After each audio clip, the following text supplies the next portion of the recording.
যাত্রী সেজে টোটো ছিনতাই করে টোটো চালককে হত্যার ঘটনায় গ্রেপ্তার 4। এই ঘটনাটি ঘটে বহরমপুর থানার অন্তর্গত কুদবাপুকুর এলাকায়। গত 28শে সেপ্টেম্বর এক অজ্ঞাত পরিচয়ের মৃতদেহ উদ্ধার করে বহরমপুর থানার পুলিশ। মৃতদেহ ময়না তদন্তের পর এই ঘটনায় এক নূতন মোড় আসে। ময়না তদন্তকারী চিকিৎসক জানান এটা আত্মহত্যা নয়, খুন করা হয়েছে আলামিন শেখকে। আলামিন শেখ বয়স আনুমানিক 30 বছর, পেশায় টোটো চালক। তিনি দৌলতাবাদ এলাকার বেনিয়াদাসপুর গ্রামের বাসিন্দা। গত 27শে সেপ্টেম্বর তিনি বহরমপুরে আসেন টোটো চালানোর উদ্দেশ্যে। আলামিন শেখ 27শে সেপ্টেম্বর বাড়ি না ফেরায় তার পরিবারের লোকজন নিখোঁজের অভিযোগ জানায় দৌলতাবাদ থানায়। এরপর এই ঘটনায় আসে আরও এক নূতন মোড়। 28শে সেপ্টেম্বর সকালে বহরমপুর থানার গোড়াবাজার জগন্নাথ ঘাট এলাকায় একটি টোটো গাড়ি পাওয়া যায়। বহরমপুর থানার পুলিশ সেখানে গিয়ে ওই টোটো গাড়িটিকে উদ্ধার করে, কিন্তু দেখা যায় টোটো গাড়ির ব্যাটারি চুরি গেছে। ওই দিন সকালেই কুদবাপুকুর এলাকার একটি জলাশয় থেকে একটি মৃতদেহ উদ্ধার হয়। মৃতদেহ উদ্ধার করে ময়না তদন্তের জন্য নিয়ে আসে বহরমপুর থানার পুলিশ মুর্শিদাবাদ মেডিকেল কলেজ হাসপাতালের মর্গে। মৃতদেহটিকে শনাক্ত করে আলাহিমিন শেখের পরিবারের লোক ঠিক তারপরেই বহরমপুর থানায় খুনের অভিযোগ দায়ের করে। এই ঘটনার তদন্তে নেমে বহরমপুর থানার পুলিশ বহরমপুর এলাকার একাধিক সিসিটিভি ফুটেজ খতিয়ে দেখে। তারপর বহরমপুরের গোড়াবাজার এলাকার জগন্নাথ ঘাট এলাকার সিসিটিভি ফুটেজ খতিয়ে দেখতেই এক ভ্যান চালককে দেখে বহরমপুর থানার পুলিশ।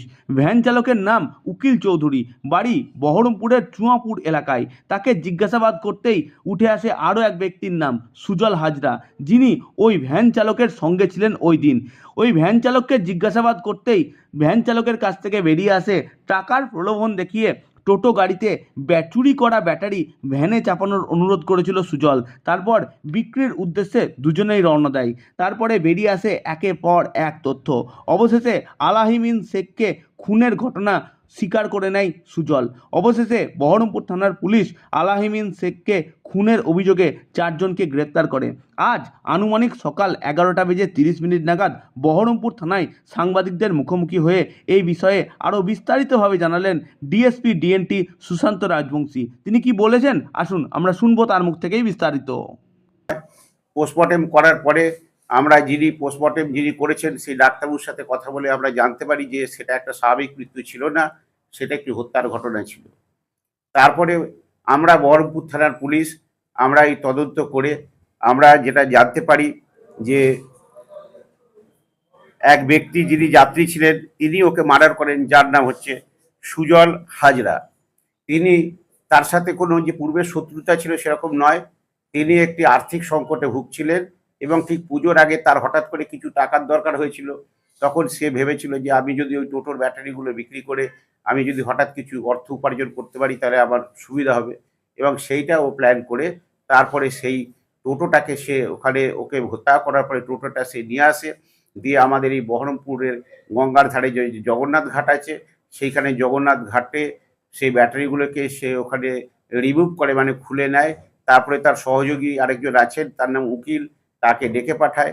তারপরে সেই উকিল এবং ও দুজনা মিলে সেই ব্যাটারিগুলি নিয়ে বিক্রি করার উদ্দেশ্যে গজধরপাড়াতে মনিরুজ্জামানকে সেখানে তারা বিক্রি করে। এবং পরে আমরা তদন্তে জানতে পারি এবং সেটা এভিডেন্স আছে, মনিরুজ্জামান 10,000 টাকা ওই সুজলকে, যিনি হত্যা করেছেন সুজল হাজরা, তাকে অনলাইনে পেমেন্ট করেন। এরপরে সেই মনিরুজ্জামান সেই ব্যাটারিগুলোকে উনি আবার জামাত শেখ বলে একজন সারগাছির বাসিন্দা, বেলদা থানার অন্তর্গত, তাকেই সেই ব্যাটারিগুলো বিক্রি করেছেন।